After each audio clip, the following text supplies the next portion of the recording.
Ողջույն սիրելի ունկնդիրներ, Բելգահայի եթերում առաջնագծում հաղորդաշարն է եւ ձեզ հետ է Արմինե Հարեյանը։ Ինչպես գիտեք, մեր հաղորդումը ներկայացնում է մեր համայնքում տեղի ունեցող մշակութային միջոցառումները եւ այն մարդկանց, ովքեր նպաստում են մշակութային կյանքի կայացմանը։ Այսօր իմ հյուրն է Նեմրութ ազգային ավանդական երգի եւ բարի խմբի հիմնադիր, պարուսույց Լիաննա Եղունյանը, որը ներկայացնելու է մի միջոցառում, որը շուտով տեղի կունենա։ Մանրամասները կթողնեմ միանգամից, որպեսզի Լիաննան ներկայացնի։ Բարև Լիաննա, Բարև ձեզ։ ինչպե՞ս ես։ Լավ, շնորհակալ եմ, շատ շնորհակալ եմ այս հարցազրույցի համար եւս։ Սիրով Լիաննա ջան, միանգամից կարող ես ասել, թե ինչ է մեզ սպասում եւ երբ, ինչ միջոցառում է եւ երբ է տեղի ունենալու եւ որտեղ։ Այո, միջոցառումը տեղի ունենալու մայիսի 15-ին,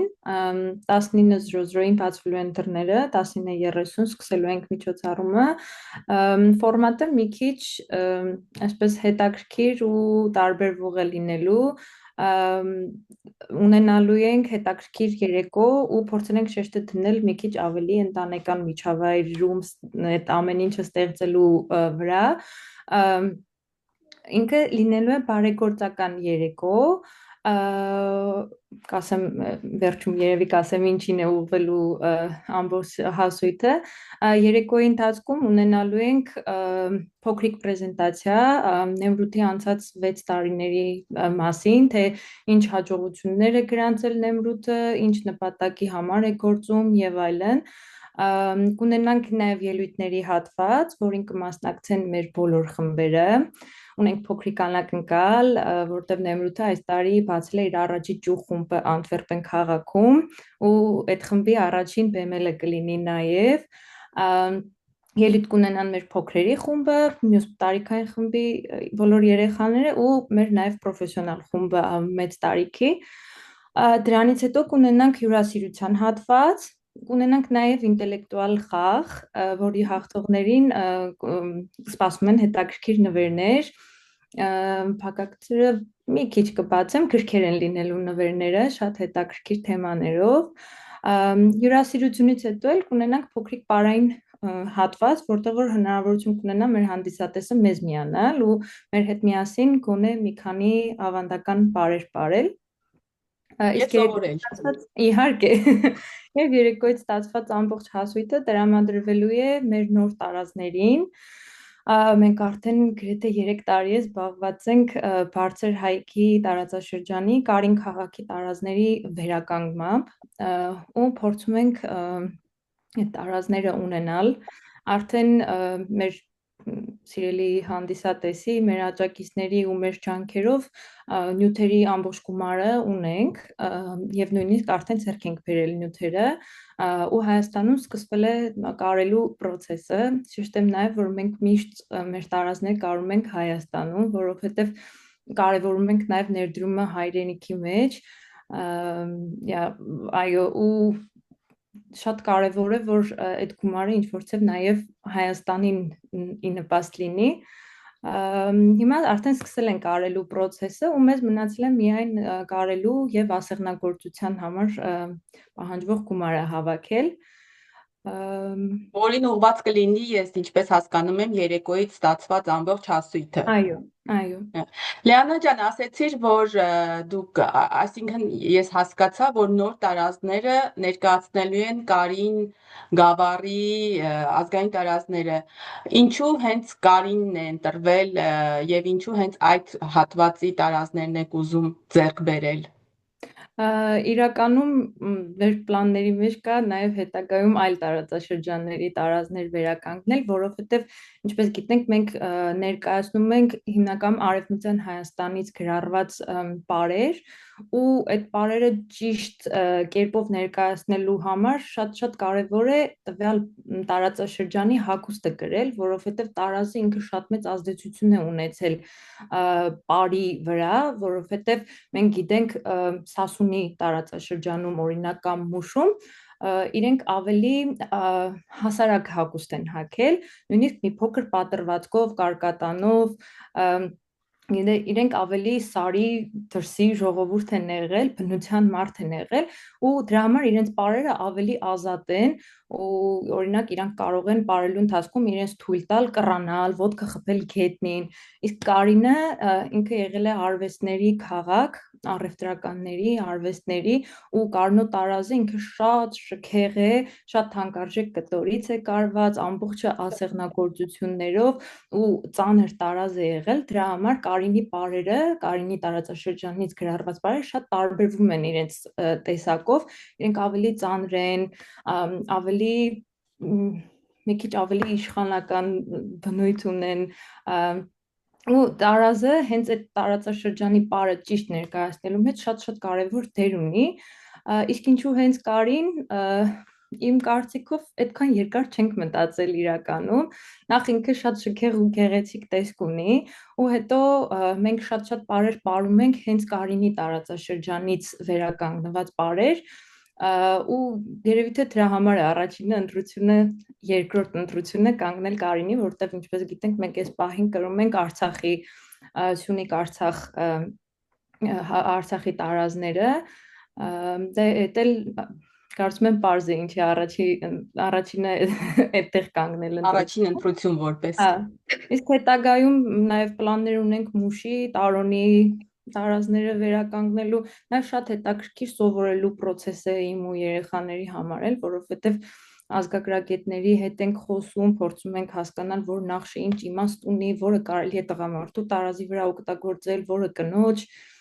հետաքրքիր process է շատ։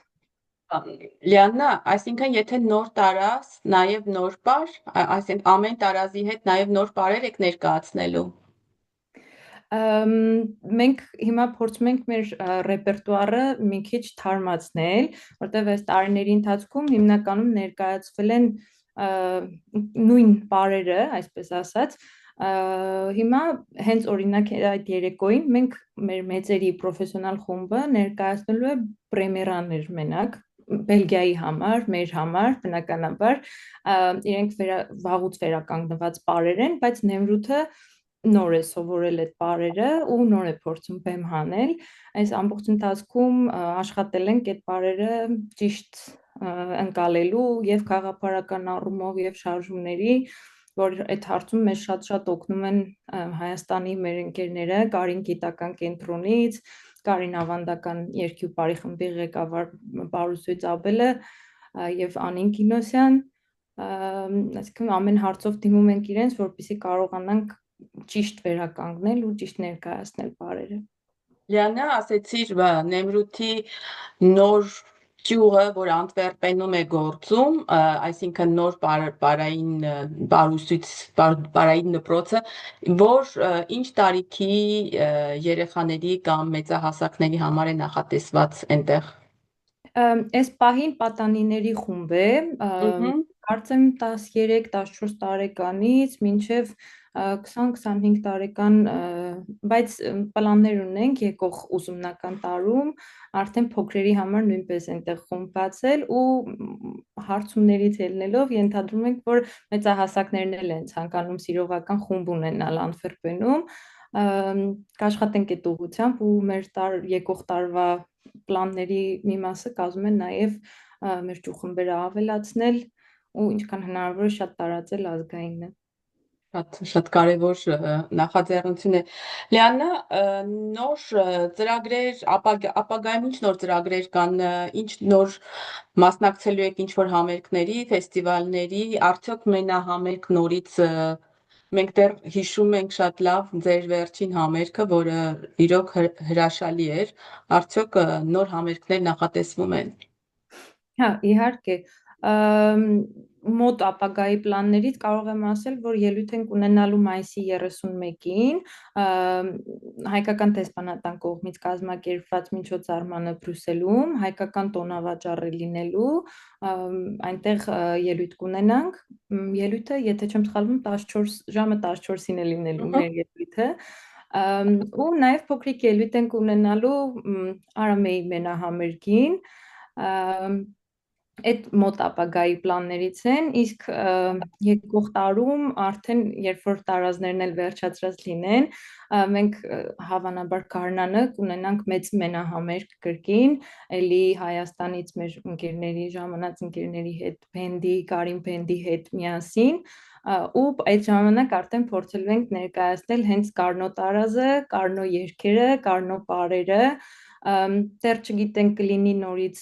համերգ ներկայացում, այսինքն կունենանք ազգագրության թատրոնի ֆորմատը, թե սովորական համերգ, ու նաև պլանների մեջ մտնում են եկող տարում Հայաստանում մենահամերգ ունենալ, որովհետև շատ հաճելի է, բայց փաստորեն մենք Հայաստանում շատ սպասված ենք ու շատ են հարցնում, մեզ շատ են գրում նաև, թե երբ եք գալու Հայաստան, ու փորձելու ենք մեր անցած տարվա ներկայացումը հոգևոր Հայաստանը խաղալ Հայաստանում եկող տարվա մեջ անպայման։ Լիանա, Նեմրութը նաև մասնակցել է տարբեր փառատոնների Եվրոպայի տարածքում, որ ներկայացրել է հայկական ավանդական պարը եւ երգը, ինչ արձագանքներ եք ստանում ոչ հայ հանդիսատեսից։ Հիմնականում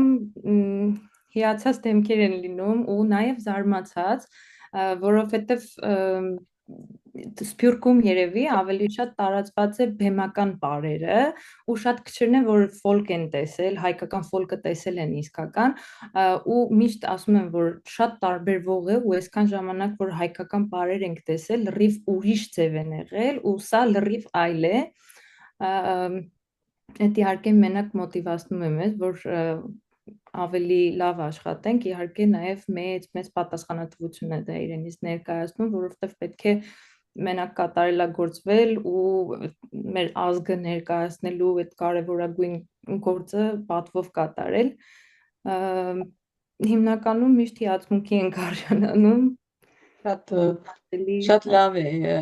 ես ինքս անձամբ ականատես եմ եղել այդ արձագանքներին, որտեղ ես միշտ հետևում եմ ձեզ Լիանա ձեր խմբին։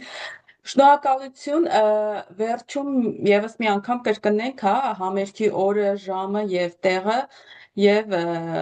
ինչ կնայև ինչ կասես այդ համերգի հետ կապված մեր Բելգահայի ունկնդիրներին։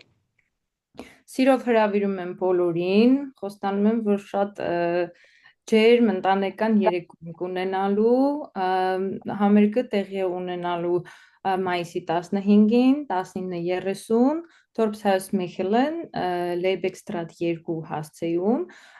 ամբողջ մանրամասներում տվյալները կարող եք գտնել մեր ինստագրամյան ու ֆեյսբուքյան էջերում, չգտնելու դեպքում կարող են հանգիստ մեզ նամակ ուղարկել, զանգահարել,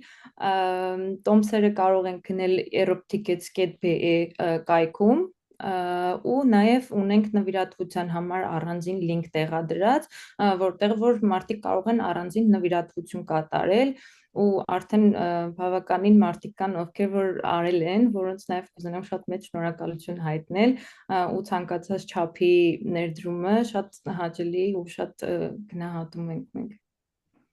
Շնորհակալություն Լիանա, շնորհակալություն ժամանակի համար, գիտեմ ինչքան զբաղված է քո ժամանակը փորձերի, բարերի եւ ամեն ինչի հետ միասին։ Սիրելի ունկնդիրներ, մայիսի 15-ին, ինչպես արդեն իմացաք, լինելու է երեկո, բարեգործական երեկո Նեմրութ ազգային ավանդական երգի եւ բարի խմբի նոր ազգային տարազներ ձեռք բերելու համար։ Ինձանից լավ գիտեք, թե ինչքան կարևոր է դրսում պահպանել մեր ազգային մշակույթը եւ մեր ազգային արժեքները, շատ կարևոր գործ է սա եւ բոլորիդ